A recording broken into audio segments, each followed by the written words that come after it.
reverb required. Welcome back to So You're Interested In, the show where I break down an artist's discography in order to give you, the viewer, the best possible jumping off point in order to get into their catalog. On this episode, we are going to discuss the shoegaze outfit, Hum. Formed in Chicago in 1989, Hum's sound goes much deeper than my initial descriptor of shoegaze. The band has long been crafting music that resides in a world devoid of one genre, blending alt-rock, post-hardcore, and space rock to produce their signature blurry sound. Hum has gone through multiple eras of noise, trying to approach their art with whatever inspires them the most. However, one thing stays consistent throughout their storied career, and that would be their tones. Good Lord have mercy on me, does this band have some mesmerizing, entrancing tones. Sure, these sounds change and evolve over time, as their first record sounds nothing like their last, but you can always count on Hum to be one of the best sounding bands around. Despite a long career, the band itself has not released a ridiculous amount of music, thus making them a perfect subject for this show. So, without further ado, I'm going to recommend 2 albums and 3 individual tracks so you can finally start your voyage into the transcendental world of Hum. As always, we're gonna kick things off with the albums.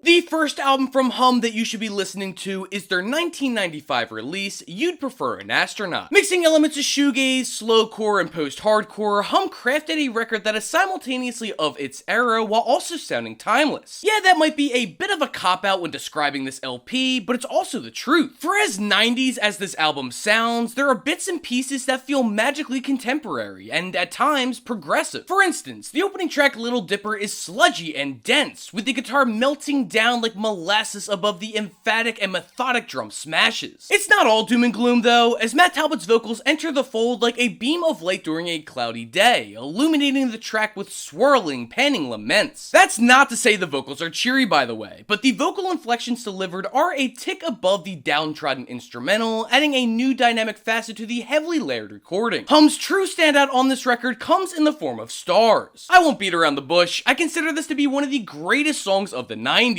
The riff is stupidly good. If you're not whipping your hair to this sucker, then you either hate music or you just don't have long hair. They master the quiet, loud dynamic perfectly, while still giving Stars an undeniable radio-friendly vibe, mainly thanks to the catchiness of the main riff and the easily quotable hook. The first time that I heard this, I had "She thinks she missed the train to Mars, she's out back counting stars" stuck in my head for weeks. And some say that it's still stuck up there. I could drone on and on about the amazing quality of Stars, from its demanding tones to its chunky bridge, but we still have some other songs to get to, such as the brilliantly written tune, I'd Like Your Hair Long. The instrumental feels more assaulting on this cut than anything I've mentioned thus far, as everything churns away at a quick, jolty quip. It's not that it feels disjointed or wicked, it's more that I'd Like Your Hair Long relishes in the noise that each instrument rings out, allowing the weirdness to swell together to create a post-hardcore shoegaze classic. Not to mention, the line, "I'd like your face gone, and in its place the sun, and I would be an astronaut" is absolutely killer. The last song I'd like to mention from this outstanding record is actually the closing cut, Songs of Farewell and Departure. Hum really brings the tempo down on this one, as this is the slowest song I've mentioned thus far. The guitar and bass progressions are utterly divine, weaving in and out of each other, yet melding together to conjure up a forlorn feeling. It feels distant and hard to grasp, much as the lyrics explain how Talbot feels as though he can never quite tangibly feel the love in his life. Songs of Farewell and Departure is gorgeous and heartbreaking through and through, as is You'd Prefer an Astronaut as a whole. When it comes to Hum's discography, I think it's safe to say this album is as accessible as it gets, so don't skip out. Next up, you should really give a listen to Hum's 2020 comeback LP, Inlet. Many people, myself included, find that Inlet is one of the great comeback records of the decade, as Hum doesn't skip a beat, despite being away from the studio for more than 2 decades. This is not the type of record that revolutionizes a genre though. Instead, Inlet works within their hazy, blurry lines to produce an album that is remarkably solid throughout its 8-song, 56-minute runtime. Opening up this mammoth of a record is the song Waves. Simply put, this cut is utterly hypnotic. The tones that are used are aggressive enough to make an imprint on you, but could also lull you to sleep with their drowsy qualities. Unlike some of the material on You'd Prefer an Astronaut, Waves is all meat and no fat, with each bass pull, guitar strike, and drum pound being as deliberate as ever. You can argue with me in the comments all you'd like, but I'd go as far as to say that this is as perfectly constructed, recorded, and produced a shoegaze song can be. All of these qualities can also be attributed to the much catchier track, Step Into You. I'll admit that I wasn't listening to Hum all that much around the time of Inlet's release, but my instincts say that Step Into Into You was in heavy rotation on college radio stations across the globe. I mean, this band has churned out some incredible riffs throughout their career, but fuck me, man, this is an instant classic. Talbot's straight-faced vocal melody is nestled perfectly within the instrumental, objectively complementing the chunky riffs that force you to nod your head in unison. Stars may have been their big hit, but I believe Step Into You would give it a run for its money in terms of accessibility. Another fuzzy masterpiece comes in the form of Cloud City. On an album that is dominated by lush, velvety guitars, it's the drums that really shine on this cut. At times, it feels like the entire instrumental is tripping over itself, playing catch-up to the quicker tempo that is flexed throughout. We're also gifted a wonderful guitar solo as Cloud City nears its end, pumping at full speed to punch you in the stomach with a wall of sound that'll knock the wind out of you. Finally, this record closes out with the space rock epic Shapeshifter. I could listen to the opening tones of Shapeshifter until the sun finally fizzles out into nothing. They are that stupidly gorgeous. The lyrics are spellbinding, as Talbot breathtakingly describes the landscapes around him and imagines himself becoming the nature he romanticizes so astoundingly. Shapeshifter is nothing short of vivid and captivating, as the entire band demolishes this sprawling cut that reaches as far as the eye can see. As far as closing songs go, Shapeshifter is up there as one of the most satisfying I've ever heard, putting a perfect pin into this chapter of Hum's existence. If Inlet does end up being the final Hum record, it's safe to say that they went out on a high note, as this entire project feels like the culmination of a remarkable career. To me, this is a wholly necessary listen, so do yourself a favor and give this a proper spin. That's gonna do it for the albums, but don't you go anywhere, because we still got some tracks to cover.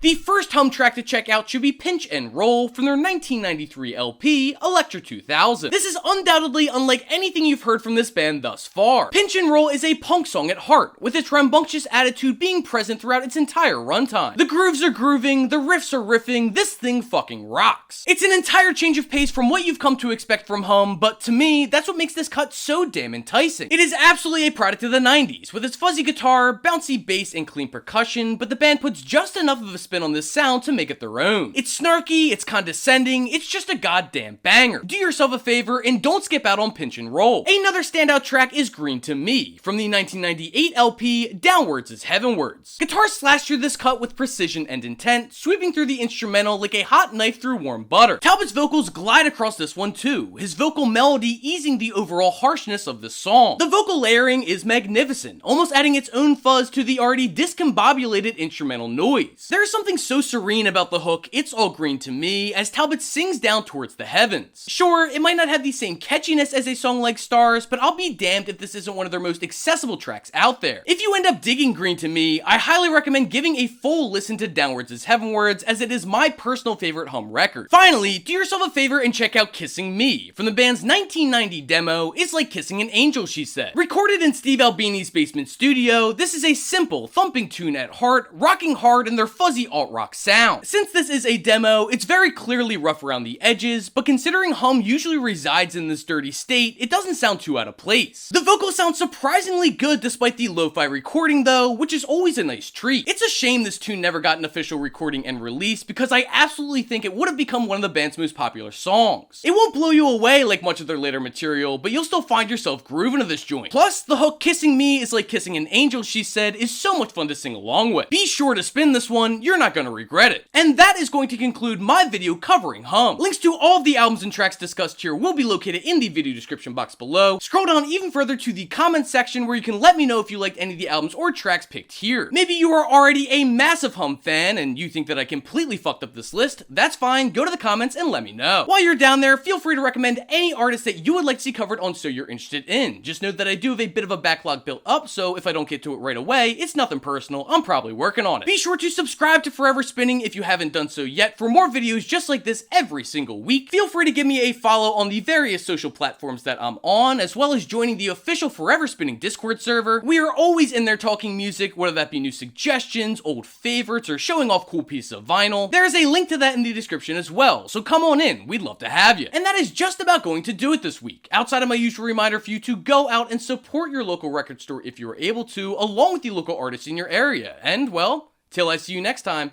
happy listening.